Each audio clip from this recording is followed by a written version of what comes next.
우리 함께 하나님의 말씀 보도록 하겠습니다. 오늘은 우리 14장의 우리 세 절 우리 말씀을 특별히 우리 따로 말씀을 보겠습니다. 계시록 14장 1절과 3절 그리고 13절을 우리가 함께 읽도록 그렇게 하겠습니다. 계시록 14장 1절과 3절과 13절입니다. 우리 함께 우리 한 절 한 절 해서 같이 읽어보도록 하겠습니다. 또 내가 보니 보라 어린 양이 시온산에 섰고 그와 함께 14만 4천이 서 있는데 그들의 이마에는 어린 양의 이름과 그 아버지의 이름을 쓴 것이 있더라. 그들이 보좌 앞과 내 생물과 장로들 앞에서 새 노래를 부르니 땅에서 속량함을 받은 14만 4천 밖에는 능히 이 노래를 배울 자가 없더라. 또 내가 들으니 하늘에서 음성이 나서 이르되 기록하라. 지금 이후로 주 안에서 죽는 자들은 복이 있도다 하시매 성령이 이르시되 그러하다. 그들이 수고를 그치고 쉬리니 이는 그들의 행한 일이 따름이라 하시더라. 아멘. 우리 하나님 앞에 나올 때에 우리 주일날도 그러하고 또 금요일도 그러하고 이제 금요일 주일은 예배의 자리입니다. 그러니까 예배의 자리에 여러 가지 요소가 필요한데 그 중에 꼭 중요한 것이 이제 하나님 앞에 드리는 헌금입니다. 그래서 여러분들이 헌금을 여러분들이 준비하고 그렇게 하시면 되고요. 이제 기도회 같은 경우에는 우리가 새벽에도 기도회가 있고 또 특별한 기도회가 있는 부분들에 있어서는 그때는 또 따로 그런 부분이 없어도 됩니다. 예배는 이 제사에서 온 것입니다. 그래서 제사에 있어서 가장 중요한 것이 하나님 앞에 제물, 예물을 드리는 부분이 되겠습니다. 여러분들이 기억하시면 좋을 것 같고요. 오늘 말씀을 통해서 우리가 세 가지를 보게 되는데 오늘은 이제 14장, 요한계시록 14장을 이제 마무리를 합니다. 14장 마무리하고 이제 다음 주부터 해서 이제 15장으로 이렇게 들어가게 되는데요. 14장을 이제 마감하면서 14장에 있어서 특별히 이제 이 세 가지, 이 세 개의 단어가 나와 있는데 그 세 절이 기록되어 있는 1절과 3절과 13절이 너무 중요합니다. 그래서 오늘 그 부분과 관련해서 우리가 살피도록 그렇게 하겠습니다. 14장에서 주목해야 될 단어 세 가지가 있는데 그 단어들은 모두 특징이 뭐냐면 이게 신적 수동태라고 그렇게 얘기합니다. 한번 따라 하시죠. 신적 수동태. 네. 수동태는 수동태인데 신적 수동태라고 불리는 그런 단어들이 나열이 되어 있습니다. 그것도 세 번에 걸쳐서 동일한 문장 구조로 기록하고 있습니다. 이것은 우리에게 주는 메시지가 매우 큽니다. 하나님께서 의도적으로 지금 1절, 3절, 13절에서 이것을 기록하고 있는데 기록하는데 그것이 신적 수동태의 부분으로 그렇게 된다. 신적 수동태가 뭔가? 첫 번째 보면은 여기 보니까 1절을 여러분 한번 보시면 또 내가 보니 보라 어린 양이 시온산에 섰고 그와 함께 14만 4천이 서 있는데 그들의 이마에는 어린 양의 이름과 그 아버지의 이름을 쓴 것이 있더라. 그렇게 나옵니다. 내가 보니 보라 어린 양이 시온산에 섰고 그와 함께 14만 4천이 함께 서 있습니다. 시온산에 어린 양과. 그런데 그들의 이마에는 어린 양의 이름과 그 아버지의 이름이 쓴 것이 있다. 14만 4천인 사람들이 14만 4천 사람들이 있는데 여러분 14만 4천은 첫 번째는 누구를 가리킨다 그랬어요? 누구죠? 14만 4천이? 우리 14장에도 나왔고 앞에서 나왔는데 누구예요? 예수님을 믿는 유대인입니다. 예수님을 믿는 유대인. 그러니까 여러 가지 설이 있는데 가장 앞에서도 14만 4천이 나왔는데 그 14만 4천은 누구라고 그랬어요? 유대인들을 가리킵니다. 예수님을 믿고 구원받을 유대인들을 가리킵니다. 그리고 14장에서도 14만 4천 그렇게 얘기했잖아요. 그러니까 똑같은 지금 성경 요한계시록에서 똑같은 단어가 두 번 언급되어 있는데 그렇다면 이 14장에 나오는 14만 4천도 유대인들, 예수님을 믿는 유대인을 가리킨다. 그렇게 볼 수가 있습니다. 그러니까 앞에서도 뭐예요? 지파별로 숫자를 쫙 얘기를 해놨잖아요. 그렇게 해서 14만 4천. 자, 그런데 이 14만 4천이 첫 열매라 그랬어요. 자, 그러니까 유대인들뿐만 아니라 예수 그리스도를 믿는 모든 이 땅에 있는 모든 사람들, 그 사람들을 가르쳐서 이제는 뭐예요? 14만 4천 그 다음으로 첫 열매니까 허다한 무리들이 예수 그리스도를 믿을 거라는 거죠. 그것이 14만 4천 속에 있어요. 근데 이 14만 4천의 그들의 이마에 뭐가 기록되어 있느냐? 어린 양의 이름과 그 아버지의 이름이 쓰여져 있다. 자, 그런데 여기에서 신적인 수동태로 쓰여졌던 게 뭐냐면 이름을 쓴이란 이 단어가 이 헬라어로 그라포라는 단어입니다. 신적 수동태이자 수동태 완료 분사형으로 지금 기록되고 있어요.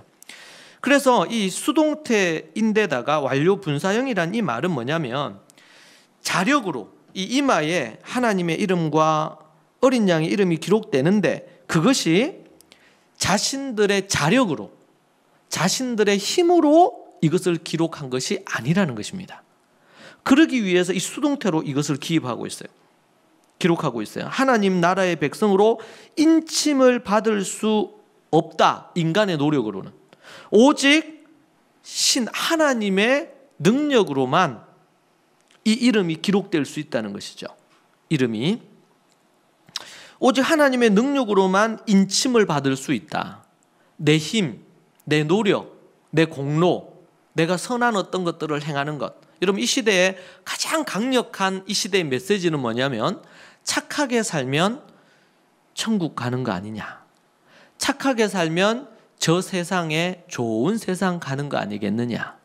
그렇게 얘기를 하는 겁니다. 착하게 살면. 분명히 하나님을, 예수님을 믿은 사람들이 하나님의 복음에 합당하게 선하게 살아야 됩니다. 그러나 선하게 사는 것이 구원의 조건이 아닙니다. 착하게 사는 것이 결코 구원 얻는 조건이 아니다. 그것을 우리에게 말해주는 것입니다. 내 힘으로, 그렇다면 어떻게 해요? 내가 구원 얻고 천국 가는 것을 자랑할 수 있잖아요. 왜? 내가 노력하고 내가 믿어서 그런 거죠. 그런데 성경은 우리에게 그렇게 말해요. 그런데 이 시대 정신은요. 시대 정신은 예수님을 믿는 것과 상관없이 착한 일을 행하면 천국 간다. 그래서 여러분 이 시대에 뭐 예를 들면 드라마를 해. 드라마. 그래서 사람이 죽어서 영혼이 떠도는 이런 드라마도 있고 영화도 있잖아요. 여러분 그런 영화나 드라마에 갖고 있는 핵심 포인트 중에 하나가 뭡니까? 그 사람이 착하게 사니까 그 사람이 좋은 곳에 갔다. 어떤 사람이 또 어떤 일로 인해서 갑자기 사람이 죽었어. 그 사람은 선하게 살았잖아. 천국 가겠지. 그렇게 하는 것입니다. 여러분 이거 얼마나 잘못된 것인지 몰라요. 네. 그 사람들은 몰라서 그 부분에 대해서 그냥 그렇게 생각합니다. 그런데 문제는 뭐냐면 교회를 다니는 사람들조차도 착하게 살고 선하게 살면 천국 간다. 여러분 왜 그런 교회 안에도 그런 사고방식을 가지게 됐냐면요. 죄가 뭔지를 정확하게 모르는 겁니다. 죄는 뭐 살인하고 간음하고 나쁜 짓 하는 거 이게 죄인가 보다. 이렇게 생각하는 겁니다.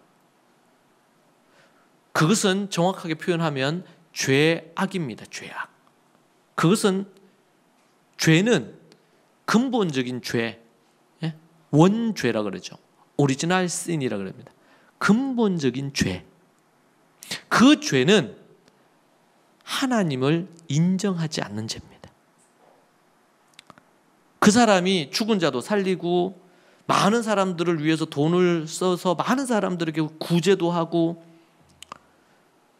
다 하잖아요. 그렇게 함에도 불구하고 아니면 많은 사람을 전도해서 교회에 나오게 하고 심지어 그렇게 했음에도 불구하고 천국에 들어갈 수 없을 수 있어요. 그것으로 우리의 죄가 사해지는 게 아니고 아닌 거예요. 그 이제 예로 산상수훈에 보면 예수님이 주여 주 하는 자만 다 천국에 들어갈 것이 아니다. 그렇게 얘기하셨죠? 그리고 죽은 자도 살리고 병든 자도 고치고 많은 사람들을 주께로 인도하고 심지어 그렇게 한다 하더라도 구원을 얻고 천국 갈 수 있다 없다? 없다. 없다. 이것이 예수님이 말씀하신 내용이에요. 이것이. 아담과 하와가 선악과를 따먹을 때 따먹잖아요. 그때 어떻게 뱀이 유혹하잖아요. 이거를 먹는 날에는 네가 절대로 죽지 않는다. 이걸 먹는 날에는 네가 하나님과 같이 된다. 그 얘기를 딱 들으니까 이 피조물인 하와가, 여자가, 또 아담이 내가 하나님처럼 된다고? 하나님처럼 된다는 게 뭡니까? 내 마음대로 하는 겁니다.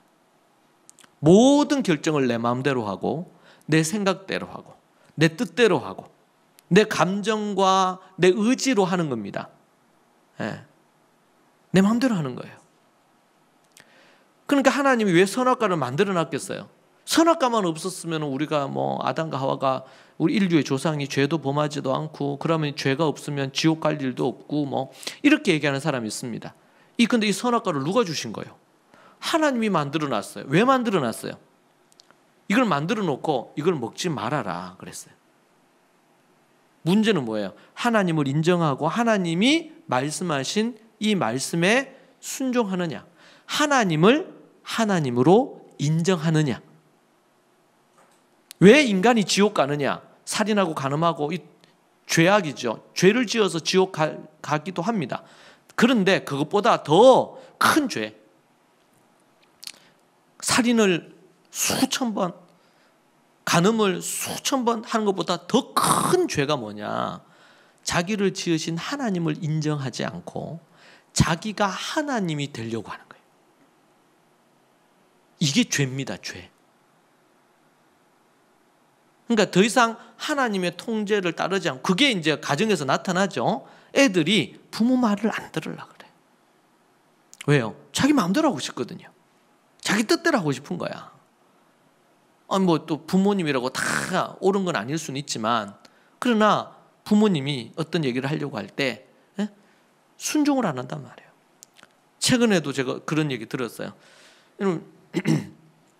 중2가 됐는데 애가 정말 말을 안 듣는데, 근데 뭐 중2가 되면 세상에서는 뭐 뇌가 어떻게 바뀌고 아이들이 중학생이 되거나 이래 되고 그러면 말을 원래 안 듣고, 그거는 뭐 뇌과학적으로 볼 때 그거는 뇌과학적으로도 맞는 부분이고 뭐 이렇쿵 저렇쿵 뭐 다 얘기합니다.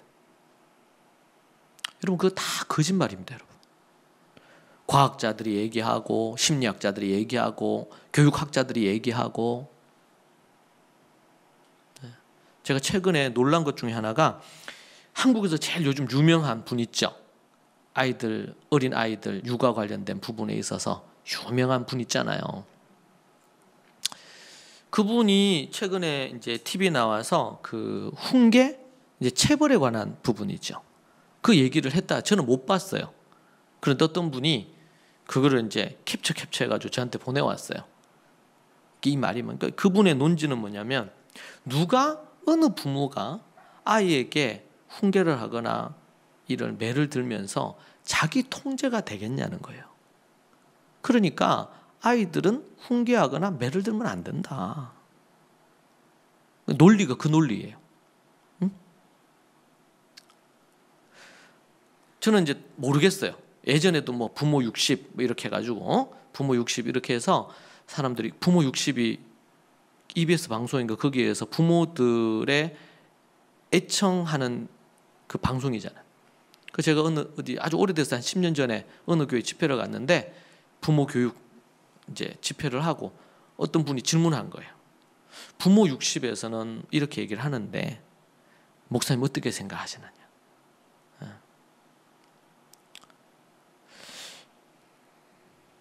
뭐 저는 그분이 그 부모 60에서도 그렇고 또 최근에 뭐 그분이 또 저는 잘 모릅니다만은 그분이 어떤 부분에서 또 변화가 있거나 좋은 부분, 그분이 얘기하는 게 100%다 틀린 얘기는 아니겠죠. 많은 부분 유익이 있을 겁니다. 그런데 저한테 온 그 부분, 이 아이들에게 벌을 주거나 아이들을 훈계하는 부분에 있어서 저는 지난 20년 가까이를 성경적이지 않은 그런 부분들, 제가 극동방송이나 이런 데 출연해가지고 할 때도 제가 이제 한 시즌을 한 시즌 한 3개월 정도 한단 말이에요. 그러고 나서 이제 편성이 바뀌기도 하고 그렇게 하는데, 그 앞 시즌에 나왔던 이 교수가 얘기한 것과 제가 얘기한 게 완전히 180도 달랐던 거예요. 그 부분에 있어서.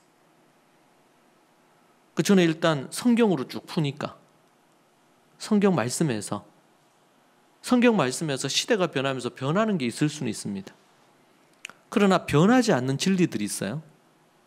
예수님 외에 구원이 없다. 이거는 영원 불변한 진리예요. 성경에서 우리 부모들이 자녀들을 이끌어 줘야 된다. 세상에 이 교육학이나 이런 데서는 뭐야? 애들은 백지와 같다. 그러니까 때 묻은 어른들이, 부모들이 아이들에게 이래라 저래라 하면 안 된다는 거예요. 그래서 지금 나라가 이 꼴이 됐어요. 청소년들의 학교 폭력 문제가 정말 심각하죠.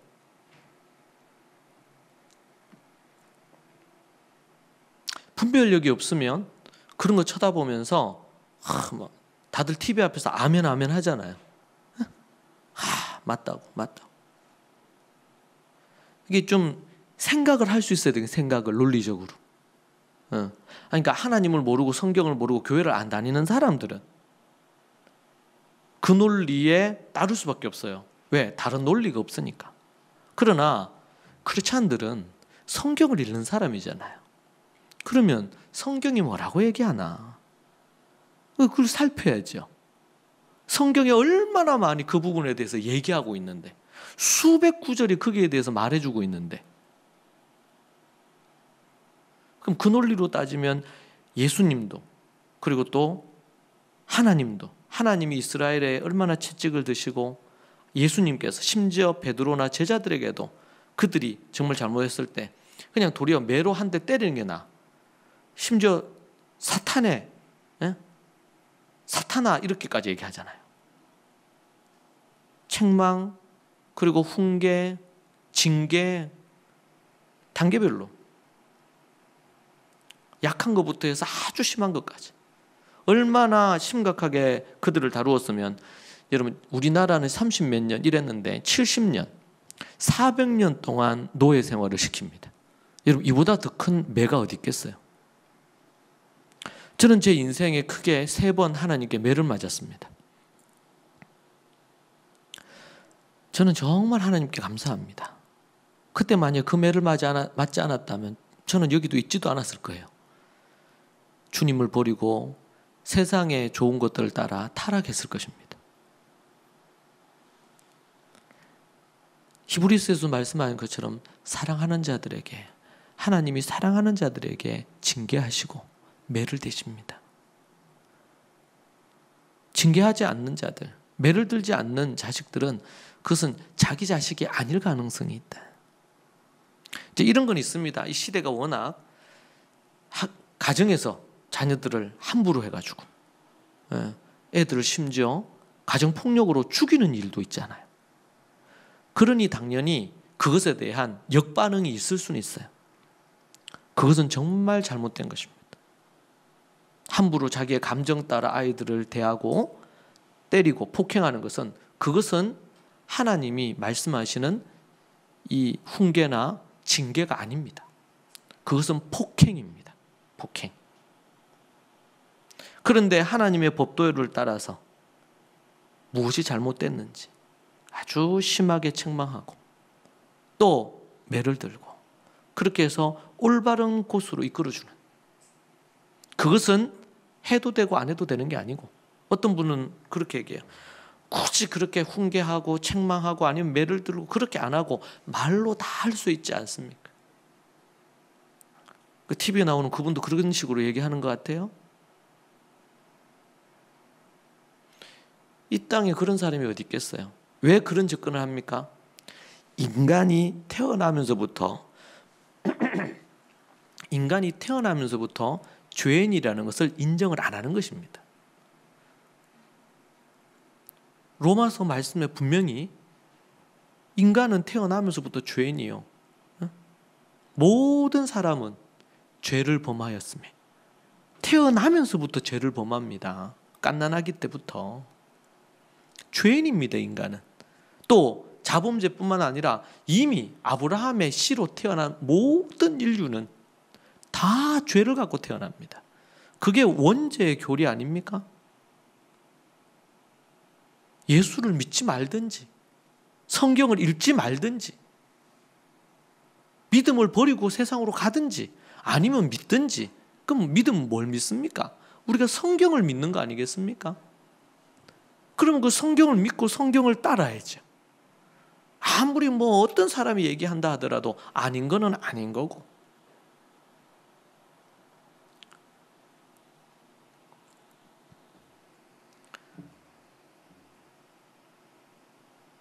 우리가 하나님 앞에서 이것을 구분하고 분별해내지 못한다면 이 마지막 때에 정말 하나님 앞에 타락할 수밖에 없어요. 제가 요한계시록을 보면서 저는 이 시대 교회가 눈에 많이 분별이 되었습니다. 분별이. 성경이 얘기하는 교회가 뭔지 알게 됐습니다. 그리고 이 교회가 이제 17장 우리 8월 달에 나오는데 17장 말씀에 보면 거기에 교회를 창녀라고 얘기합니다. 여러분 마지막 때는 교회가 창녀라. 창녀. 몸을 판다고만 창녀가 아니고 하나님 외에 다른 것을 사랑하고 하나님의 뜻대로 살지 않으면서 자기를 더럽히는 정결 반대죠. 더럽히는 자는 뭐예요? 창녀입니다. 창녀. 개역 개정에서는 음녀라고 했죠. 창녀예요. 창녀. 제가 그러고 나서 제가 기도를 하는데 그 연구하다가 내가 창녀였구나. 나는 한 번도 내가 창녀라고 생각해 본 적이 없어요. 어릴 때부터 저는 교회를 다녔고 정말 내가 죄인 중에 괴수지. 예수님을 믿고 거듭나면서 죄인 중에 괴수지. 이걸 깨닫고 나서 하나님 앞에 큰 은혜를 입었는데 나는 창녀였구나. 이 생각은 한 번도 해본 적이 없었어요. 근데 계시록 17장을 읽고 연구를 하는데 제 마음에 내가 창녀구나. 주님만 사랑하지 않고 그렇잖아요. 결혼을 했는데 남편이 있고 아내가 있는데 그 남편과 아내만 사랑하지 않고 다른 누군가를 마음으로든 육체적으로든 사랑한다면 그럼 음란한 여자죠.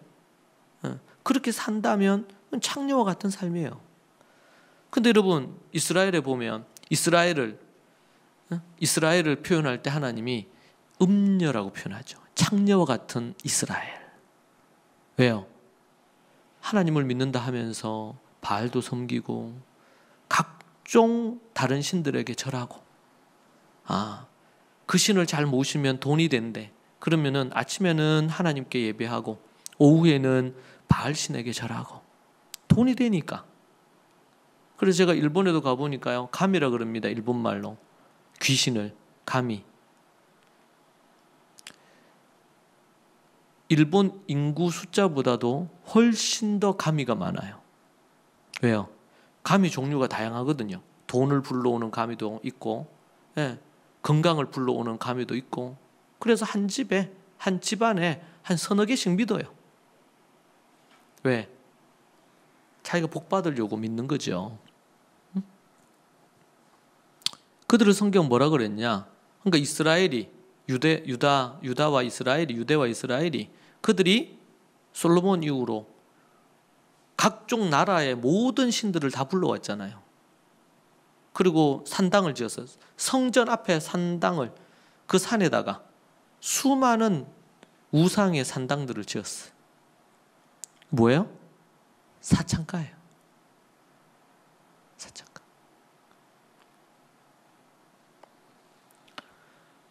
근데 제가 저를 돌아보니까 하나님 앞에 정말 거듭나기 전에 주님보다 더 사랑했던 것들이 있고, 뭐 겉으로 사회적으로 범죄하진 않았지만 제 속으로 품었던 이런저런 더러운 것들이 있더라고.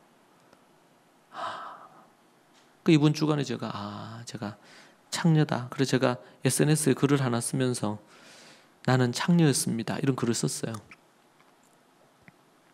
그리고 마지막 때 교회는 어떤 교회라고요? 마지막 때 주님 재림하시기 전에 지금부터 시작되는 것 같아요.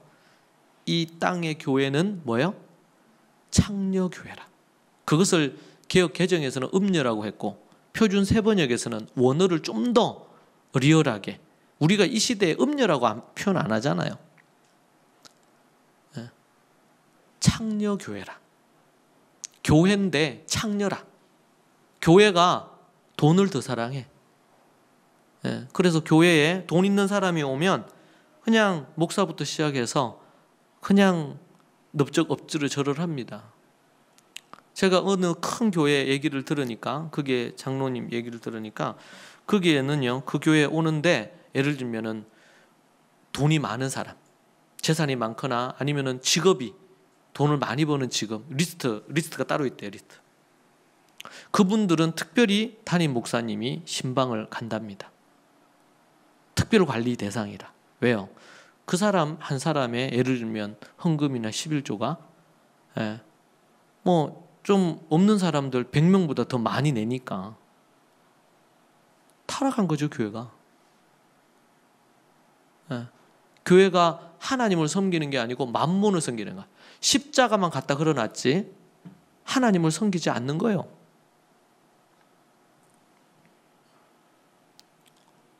돈의 노예가 돼 있어요. 교회 안에 이 성적인 음란함을 허용하는. 믿는 사람들은 절대로 바람피면 안 됩니다. 이런 누군가가 다른 사람이 눈에 들어올 때, 결혼했는데 다른 사람이 눈에 들어올 때, 아니면 결혼을 안 했더라도 이 남자 저 남자, 이 여자 저 여자, 간음하는 마음이거든요. 그럴 때 여러분 기억해야 돼요. 다윗을 기억하세요. 다윗이 어떻게 인생이 망했는지를 기억하세요. 어떻게 비참하게 됐는지. 과거의 그 하나님은 이 시대에도 똑같아요. 그 죄 아래 있는 자들 그냥 두시질 않아요, 여러분. 여러분, 그 간음하는 자들은 예수님을 아무리 믿는다고 입술로 고백해도 지옥 갑니다. 그래서 우리 서신서의 말씀에 보면 뭐가 나옵니까? 계시록에도 그렇고, 간음한 자는, 음란한 자는 천국에 들어갈 수가 없어요. 부자가 천국에 들어가는 것은 낙타가 바늘귀로 들어가는 것보다 어렵다 그랬습니다. 왜요? 부자는 돈을 믿고 사람이 교만해질 가능성이 높으니까. 그래서 성경에 보면 부자들한테 어떻게 얘기합니까? 너 위에 주인이 있다는 것을 기억해라. 주인들에게 얘기합니다. 종들을 함부로 대하지 말고, 그들의 임금을 늦게 주지 말고. 왜? 그들은 오늘 벌어 오늘 살거나 아니면 일주일치 벌어서 그걸 갖고 사는데 며칠 안 주면 굶을 수밖에 없어. 그 식솔들이 다 자기가 배불리 먹고 자기가 편안하다고 해서 없고 어려운 사람들을 그렇게 대하면 안 된다는 거예요. 너희 주인이 나중에 너에게 어떻게 판결을 내릴지를 기억하라는 거예요.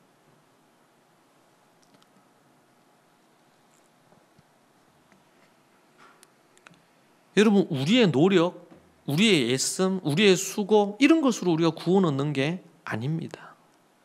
전적인 하나님의 은혜예요.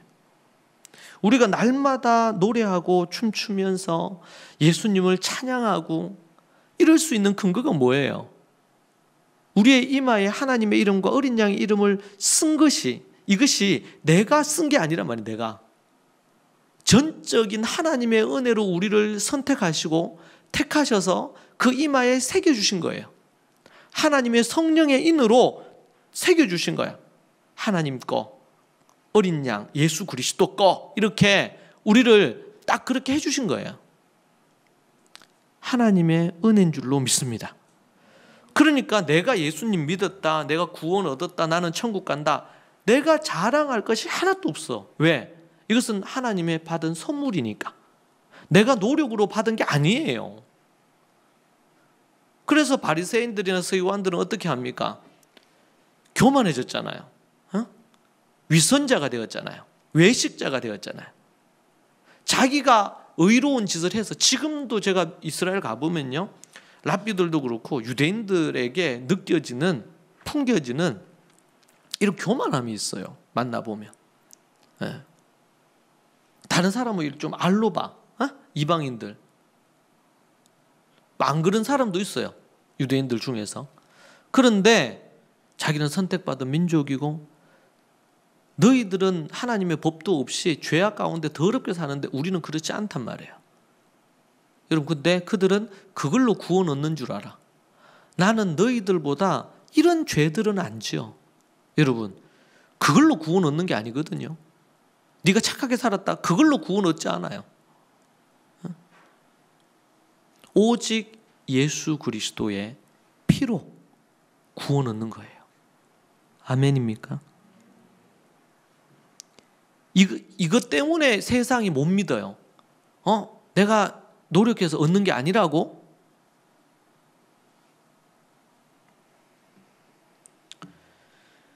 전적인 하나님의 은혜다. 내 이름이 전적인 하나님의 은혜로, 하나님의 수동태로, 신적인 수동태로, 그리고 그것이 어떻게 됐다고요? 완료 분사예요. 이미 완료됐다고. 하나님께서 우리에게 하나님과 어린 양 이름을 쓰는 것이 이미 하나님의 손에 의해서 쓰여졌고, 이미 게임 오버, 완료가 됐단 말이에요. 이걸 바꿀 수 있다 없다? 바꿀 수 없어요. 하나님이 택하고 그들에게 이름을 새긴 자, 그들을 바꿀 수가 없어. 자, 그러면은 그렇게 이름이 그렇게 새겨진 자들은요, 어떨까요? 말로 다 할 수 없는 기쁨이죠. 나 같은 죄인을 이미 죄인 되었을 때, 로마서에 보면 우리를 버리지 않으시고 건져주셨어요. 이 얼마나 큰 은혜냔 말이야. 얼마나 감사한 일이에요. 그러니까 여기에서 이제 어떤 죄를 범하면 안 되냐면, 로마서 얘기한 것처럼 우리가 그렇게 은혜를 입었다고 해서 죄 가운데 살아도 되느냐? 그럴 수 없다는 거예요. 그런 자들은 하나님이 나를 택하셨어. 유대인들처럼 나는 선택받았어. 우리는 아브라함의 자손이야. 우리는 천국 가. 예수님의 피로 나는 거듭났어. 그러니까 내가 죄를 지어도 아무 상관이 없어. 그러면서 교만하게 다른 사람을 판단하고 정죄하고 함부로 하고 막 이렇게 한단 말이에요. 그건 뭐예요? 그 사람이 진짜 구원 얻었는지 확인을 해야 돼, 그 사람들. 왜? 진짜 자신이 죄인인 것을 깨닫고 거듭난 자들은 그런 교만한 짓거리를 못합니다.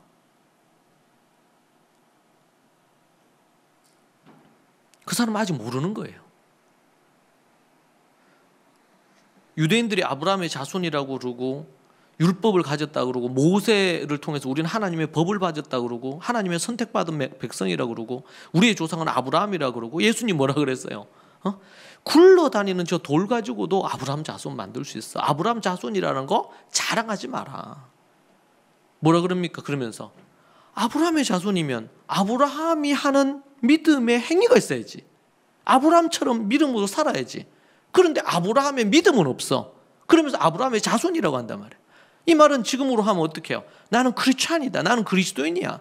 나는 하나님의 자녀야. 하나님의 성도야. 그러면서 성도답게 안 살아. 성도다운 모습이 없어. 내가 예수님 믿고 나는 하나님의 자녀다, 그런 말 하지 말란 말이에요. 굴러다니는 돌 가지고도 할 수 있어요. 그냥 버려진 나무 짝대기 하나 가지고도 하나님은 구원받을 백성 만들 수도 있어, 하나님. 근데 그걸로 자랑한단 말이에요. 그게 아니지. 진짜 죄인인데요, 자신이 죄인인 걸 깨달아가지고 회개한 사람은요, 어떻게 이런 죄인을 하나님께서 용서해 주셨나? 나 같은 죄인을. 내가 알고 보니까 내가 작년에 정말 더럽게 살았구나, 내 인생을. 이런 나를 하나님이 뭐 볼 거 있다고 나를 사랑하시고 건져주셨나? 여기에 이르게 되면 어떻게 해요? 내 생명을 주님께 들어도 아깝질 않아요. 왜? 내가 지옥 갈 인생인데 버리시지 않으신 게 얼마나 감사해. 그냥 내버려 두면 지옥 가잖아요. 그것만, 여러분, 저는 그것만 생각하면 아침에 눈을 때마다 그렇게 감사해요. 그 당연히 찬양할 수밖에 없죠. 항상 기뻐할 수밖에 없죠. 낭망하고 좌절할 이유가 어디 있어요? 왜? 내 같은 것도 살려주셨는데, 나를 살려주셨는데, 감사와 찬양과 하나님께 영광 돌리고 기뻐할 것밖에 없지 뭐가 있어요? 이보다 더 큰 선물이 있어요? 제가 최근에 이런저런 선물을 최근에 좀 이래저래 많이 받았어요. 그래서 참 제가 이런 선물을 받아야 되나 뭐 이런 생각을 몇 번 한 적이 있는데, 그런데 여러분, 이 세상에서 얻은 딱 한 가지 가장 귀한 거 딱 한 가지만 하라면, 허물과 죄로 죽어서 지옥불에 떨어진 인생을 건져주신 하나님의 사랑과 그 예수님의 십자가의 보혈로 우리의 죄를 씻어주신 것, 그거보다 더 큰 선물이 있을까요? 그것보다? 그런데 세상은 그냥 건축자의 버린 돌처럼 예수 그리스도를, 이 세상은 지금도 하찮게 여깁니다. 뭐 예수님 십자가가 우리를 구원한다고 웃기고 있네. 여러분, 세상에서 가장 심각한 죄, 예수님을 믿지 않는 죄, 하나님이 보내신 메시아 예수님을 믿지 않는 죄, 여러분, 그 원죄 때문에 지옥 갑니다, 인간은. 그리고 그 원죄 때문에 이제 자범죄 나오는 거야. 살인, 간음, 도둑질, 사기춤, 이런 모든 죄가 거기서 다 나와요. 하나님을 떠나서 자기 마음대로 사는 것에서. 이름을 쓴, 누가 썼다? 하나님이 썼다. 하나님이 이미 써서 이미 끝냈어요, 이름을 쓴 것을. 두 번째는요, 3절에 보니까 속량함을 얻었다. 3절에 보면 그들이 보좌 앞에 내 생물과 장로들 앞에 새 노래를 부르니 땅에서 속량함을 얻은 14만 4천 밖에는 능히 이 노래를 배울 자가 없더라. 여기 보니까 속량함을 얻은, 그래서 속량함을 얻은, 헬라어 이 아고라조라고, 속량함을 얻은, 핏값으로 대신 지불해서 샀다는 뜻입니다. 이 구속 동사인데 신적 수동태 구속 동사다, 이렇게 표현합니다. 속량, 그 히브리어로는 고엘이라고 그럽니다. 고엘, 피가 흐르는 동사다, 고엘. 속량함을 얻었다. 여러분, 한번 속량함을 얻은 자는요 결코 취소되지 않아요. 속량함을 진짜 받은 사람은 죄사함을 얻었잖아요. 그 감격 속에 살아요. 그 감격 속에. 이제 여러분, 이거 첫 번째도 그렇고 두 번째도 그렇고, 자신이 어떤 죄인인지를 뼈저리게 느껴야 속량함의 가치를 알아요. 속량함을 받은 자는 하나님의 자녀로 이 땅에서 죽는다 하여도 천국에서 영원히 삽니다.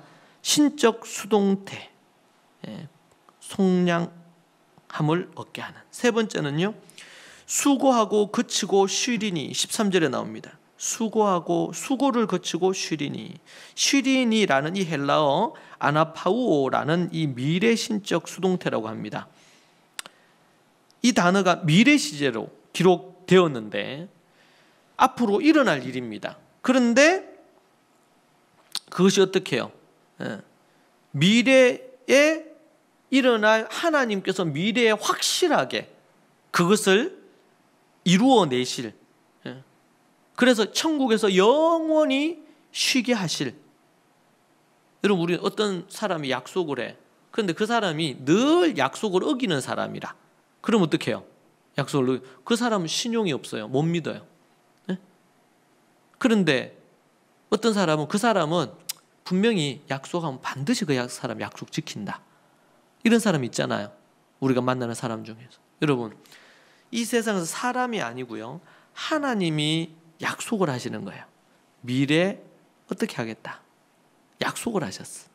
근데 그 약속은 반드시 이루어질까요? 반드시 이루어집니다. 반드시. 구속받은 자는 영원한 저 천국에 쉼을 누리게 되는. 여러분, 우리 가운데 여러분 거듭나셨습니까? 진정 우리 유한결리원이하고 복음의 6가지를 얘기했죠. 복음이 뭔지를 정확하게 알고, 예, 한 주제당 6가지당 그진 한 30분에서 아무리 1시간에서 짧게는 30분 정도 설명을 해요. 복음의 6가지가 뭔지를. 이걸 정말 뼛속 깊이 알아야 됩니다. 뼛속 깊이. 그냥 간단한 복음 듣고 그렇게 하고도 예수님 진정으로 믿을 수는 있지만 그러기가 너무 어렵다. 너무 어렵다. 복음을 제대로 깊이 알고, 이 십자가의 도가 매우 깊습니다. 이게 제대로 알고 제대로 믿어. 그렇게 나아가야 돼. 근데 진정으로 그렇게 해서 복음을 믿고 진정으로 거듭나고 회심하고 중생한다고. 중생, 다시 태어났다. 다시 태어난 사람들은요, 아직까지 내가 아직 다시 태어난지 모르겠어. 그럼 여러분 이걸 점검을 받으세요. 내가 진정으로 다시 태어났는지 거듭났는지 중생했는지. 내가 오늘 죽어도 정말 내 천국 갈 그 부분에 대한 명확한 내 확신이 아니고 하나님의 약속에 근거해서 봤을 때 오늘 당장 죽어도 천국 갈 그런 부분인지 아닌지, 이게 점검이 돼야 되겠죠. 점검. 그래서 내가 진정으로 거듭났어. 나는 얼마나 기뻐요. 진짜 여러분 거듭난 사람들은요, 이 기쁨을 이루 말할 수가 없어요. 나 구원 받았네, 너 구원 받, 우리 구원 받았네 하면서 그런 노래 찬양도 있잖아요. 그 사람들은요, 찬양할 때 보면 달라. 찬양할 때 그 하나님을 향한, 왜 너무 기쁘잖아요. 내 구원 받은 것이 너무 감사하잖아요. 내가 허물과제로 이미 죽어야 되는데, 이 땅에서도 정말 비참하게 살고 영원한 지옥불에 떨어져야 되는데 거기서 나를 건져주셨네. 이것은 어디로부터 옵니까? 내가 얼마나 깊은 죄인인지에 대한 자각으로부터 와요. 내가 죄인인지에 대한 자각. 바울 사도가 나는 죄인 중에 괴수라 그랬어요. 괴수라.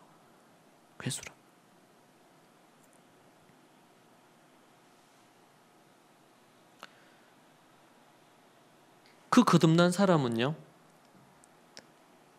반드시 그 사람은 수고를 거치고 이제 쉬게 돼요. 영원한 천국에서. 그러니까 예수님 믿는 사람들, 진정으로 거듭난 사람은 죽음이 두렵질 않아. 왜? 죽으면 주님 품에 가니까요. 그래서 사도 바울도 얘기하잖아요. 당장 오늘 내가 죽고 싶다.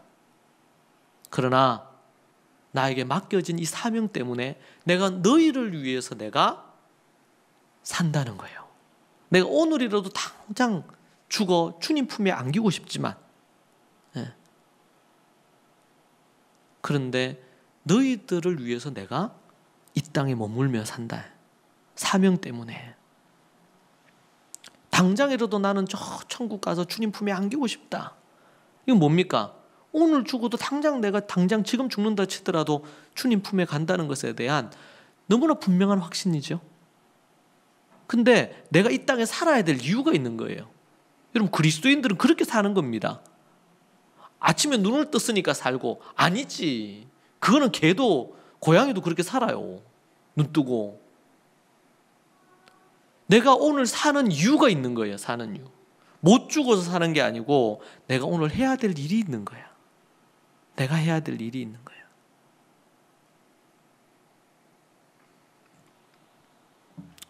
그런 자들은요, 수고를 거치고 진짜 쉼을 누리는 거예요. 주님 품, 우리 천국 가면 그 쉼을 누려요. 사랑하는 여러분, 정말 하나님 앞에 우리의 이름이 새겨지고 우리가 속량함을 입고 그리고 우리가 참된 쉼을 누리는 이 하나님의 약속이죠. 이 약속을 분명히 믿으십시오. 이 변함없는 거예요. 문제는 내가 죄인임을 고백하고 내가 진짜 거듭났는가? 진짜 거듭났는가? 어떤 사람은 이 거듭남이 아주 불같이 많은 경우가 있는가 하면 다 다르게 임해요. 그런데 함께 지내보면, 얘기를 들어보면 알아요. 진정으로 그 사람이 진짜 종교 생활이야. 교회만 왔다 가는 종교 생활이 아니고 진짜 예수 그리스도를 주로 시인하고 주 예수를 믿는 자들, 회개하고 성령을 받으라 그러잖아요. 진짜 회개하고 성령님이 그 안에 있는 자들, 그 사람은 말씀이 그 사람을 움직이거든요. 말씀. 아직 영적인 어린아이 단계에 있을 때는 헷갈릴 수도 있어요. 여러분 모두에게 진정으로 거듭남의 역사, 이 이단들이 가져가가지고 막 장난친 거듭남, 죄사함, 이거는 성경에서 얘기하는 너무나 중요한 부분이. 근데 보통 교회에서 그냥 영접 이렇게만 이해해. 영접. 그것도 부분인데 같은 맥락이 있어요. 거듭남, 중생, 영접 같은 의미예요. 더 강렬한 의미죠. 거듭났다. 요한복음 얘기하잖아요. 어떻게 해야 니고데모가 거듭날 수 있습니까? 다시 태어날 수 있습니까? 어머니 모태로 다시 들어가야 됩니까? 아니란 말이에요. 성령으로 나야 돼. 성령으로 거듭나야 돼. 하나님의 영이 여러분 안에 죄인됨을 깊이 깨닫게 하시고 내가 죄인인 걸 고백하게 하고 회개의 영을 받아서 회개하게 하시는 거예요. 그런 사람들의 입술에서는 내가 어떠한 죄인인지를 고백하는 거예요. 그 근본적인 죄 때문에 자신이 주인이 되어 자기 마음대로 사는 그 죄 때문에 그것 때문에 자신이 지옥에 가는데 그 지옥에 가는지 모르고 종교 생활에만 열심을 한단 말이에요. 그러면 안 된다고. 죄인인 걸 깨닫는 은혜가 있기를 축복합니다. 자신이 얼마나 큰 죄인인지를 깨달으면 깨달을수록.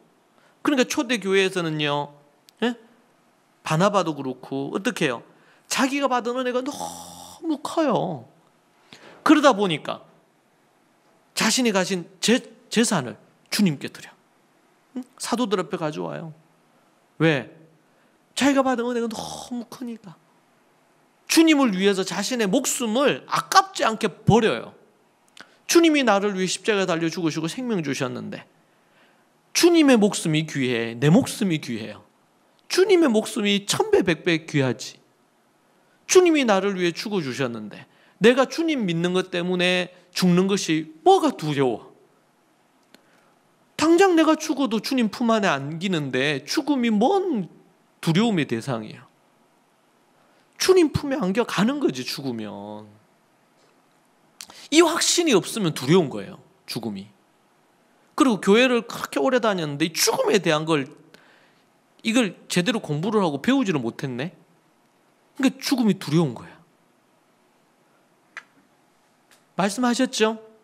주 안에서 죽는 자가 복이 있나니. 아멘입니까? 주 안에서 죽는 자가 복이 있나니. 주 밖에서 죽는 것이 저주요. 주 안에서 죽으면 그건 복이에요. 어떻게 죽었든지 간에. 인간적으로 보면 옛날에 저희 어머님이 이제 믿은 지 얼마 안 되셨을 때 그 얘기했어요. 성경을 이제 읽으시고 이렇게 하면서 창세기 읽으시면서 그런 깨달음이 오셨나 봐요. 그냥 우리 이제 매일 새벽 3시에 일나시면 이제 기도를 하시는데 저를 위해 기도하시고 우리 대구 교회, 우리 경기 교회 위해서 기도하시고 한 몇 시간 기도하시고 이제 운동하러 나가시거든요. 2달에 한 번씩 일독을 하죠. 처음 예수님 믿고 나서 어머님이 배움이 짧으셔가지고 한글을 다 모르시는 거예요. 받침 읽으면 못 읽으셔. 근데 그랬던 그분이 설교를 주일날 설교를 듣는데 뭐 말인지 모르겠더래. 설교가 뭐 아브라함 얘기하고 뭔 얘기하고 뭐 얘기하는데 도무지 모르겠더래.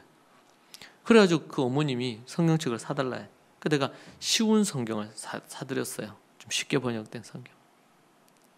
그 성경을 사드렸는데 그걸 처음에 일독하실 때 한 1년 가까이 걸리셨던 것 같아요.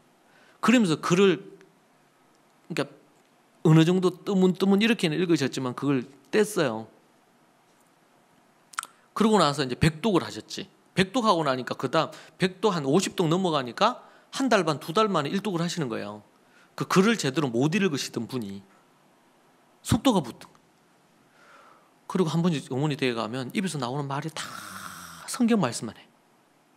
내가 이 성경. 그리고는 이제 그렇게 새벽에 기도 한 2-3시간 하시고 1-2시간 성경 읽으시고 그러고 나서 이제 운동하러 산에 가셨다가 돌아오셔가지고 그러고 나서 이제 TV 딱 틀면 뭐 기독교 방송 틀잖아요.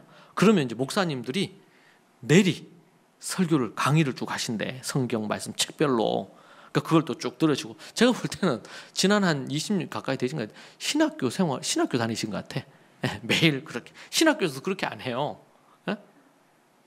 그러니까 아주 말씀에 해박한 거예요. 그래서 저한테 한 번씩 요즘은 물으면 아주 난해한 질문을 많이 하죠. 어떤 제가 딱 답하기 어려운 질문도 하죠. 성경을 막 읽다 보니까 그 백독하시고 나면은 백독하기 전에 주님 데려가지 마시라고 몇 번 심장 수술을 하시고 뭐 당뇨도 있으시고 이런 게 있으시니까. 근데 제가 볼 때는 어머님이 예수님 믿으시고 성경 읽으시면서 한 40대 때부터 당 넣으셨거든요, 저희 어머님이. 그 어머님 얘기로 흘러가 버렸는데 제가 뭔 얘기하다 얘기했어요? 왜? 주 안에 죽는 거? 그러니까 성경을 읽고 이렇게 하면서 그 말씀에 대한 부분들에 대한 것들을 알게 되니까 그 부분에 대해서 이야기를 한단 말이에요. 주 안에서 죽는 것이 복이라. 제가 그것 때문에 얘기했다. 저희 어머님이 그러고 나서는 하시는 말씀이 우리 다 손녀들이 다 이삭 같은 삶을 살면 좋겠다는 거예요. 어머님이 처음 성경 읽으실 때 맷독하시고 나서는. 왜냐면 성경 인물을 보니까 제일 어려움 없이 순탄하게 산 사람이 이삭이더래.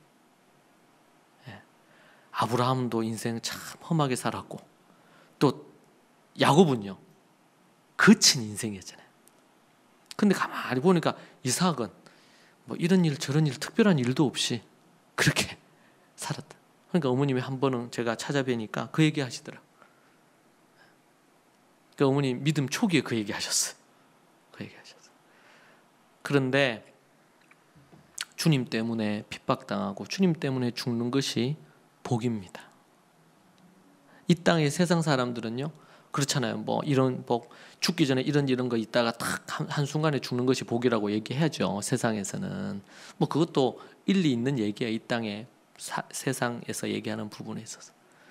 그런데 때로는 그 사람이 인생을 비참한 고통 가운데 살아도 왜 그 바울은 목이 잘려 죽잖아요. 주님 때문에. 로마에서 단두대에서 목이 잘려 죽거든요. 그 제가 로마 갔는데 그게 그 바울이 잘려서 머리가 잘리니까 머리가 통통 튈 거 아니에요. 그게 이제 바울 기념교회가 세워졌어요. 그리고 거기 떨어진 그 자리에다가 표시를 해가지고 이제 오는 사람들마다 그 바울의 죽음을 세상적으로 얘기하면 바울, 베드로는 거꾸로 십자가에 매달려 죽고 대부분의 사도들이 순교했죠. 정말 비참하게 죽었어요. 세상에서 그런 죽음 정말 개죽음이라 그러잖아. 정말 비참한 죽음이라. 근데 하나님이 보실 때는 이 죽음이 어떤 죽음이라? 가장 값진 죽음이라. 그들이 죽을 때 우리 스데반이 죽을 때 예수님이 보좌에 앉으셨다가 일어났다 그랬잖아요. 이 세상의 기준과는 좀 다르죠. 여러분 주 안에서 죽는 것이 복입니다. 오늘 여러분이 거듭나셨습니까? 오늘 주를 위해서 살다가 오늘 죽으면 복입니다. 그런데 내가 주님께 은혜 받았는데 은혜 받기만 하고 주님을 위해서 뭔가 한 게 아무것도 없어. 그럼 어떻게 해요? 천국 가서 할 말이 없잖아요. 주님 앞에 갔는데 어떤 연예인은 자기가 죽을 때 자기 비석에 웃다 죽다 이래서 달라 했대요. 비석에. 그러면 안 되지. 실컷 먹다 살다 그냥 웃다가 죽었다. 이거 뭐 얼마나 비참해요. 그게 주님을 위해 고난받다가 죽다. 주님 때문에 주님 위해 살다가 죽고 낮이고 밤이고 주님이 기뻐하시는 게 뭔지 생각하면서 주님 그 일 행하려고 하다가 우리 강 박사님 얘기한 것처럼 어떤 존재가 될 거냐, 비잉을 추구하며 살다가.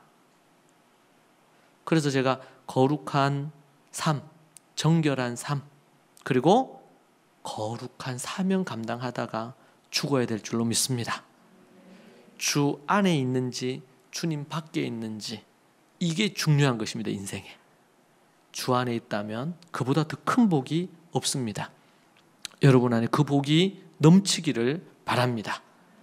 오늘 말씀처럼 신적인 수동태, 완료형으로 확실하게 이루어져 있고 앞으로 확실하게 천국에서 여러분의 쉼이 보장되어 있다는 사실을 기억하시고, 오늘도 세상의 이것저것 유혹에 넘어가지 마시고 믿음으로 오직 주님의 뜻을 쫓아 살아가는 저와 여러분이 되기를 축복합니다.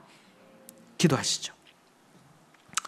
이 시간 함께 이 말씀 붙들고 같이 한번 우리가 기도하도록 하겠습니다.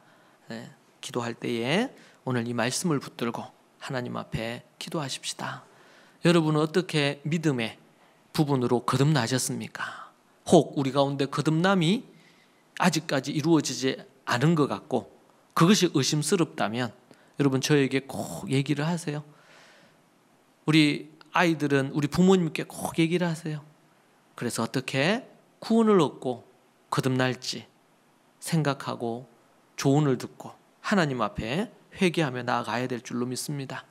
만약에 진짜 거듭났다면 그 거듭남이, 그 속량과 이름이 새겨진 것이 얼마나 확실한지, 얼마나 명확한지 그걸 생각하고 주님이 약속하신 대로 마지막에 우리에게 참된 쉼으로 천국에 들어갈 것을 고대하면서 우리가 기도하면 좋겠고, 여러분 깨달은 말씀으로 하나님 앞에 감사함으로 기도하면 좋겠습니다. 이 시간 함께 우리 주님 크게 부르짖고 우리 앞에 불만 켜두시고 기도하면 좋겠습니다. 여러분들 1, 20분 정도 하나님 앞에 간절히 오늘 들은 말씀으로 기도하시고, 또 여러분 개인적인 기도의 제목이 있을 것입니다. 여러분 가정의 기도의 제목이 있을 건데 그것을 갖고 하나님 앞에 기도하는 시간 자유롭게 갖고 자유롭게 돌아가시면 같이 우리 한번 하나님 앞에 크게 우리 주여 삼창하고 한번 기도하십시다. 주여.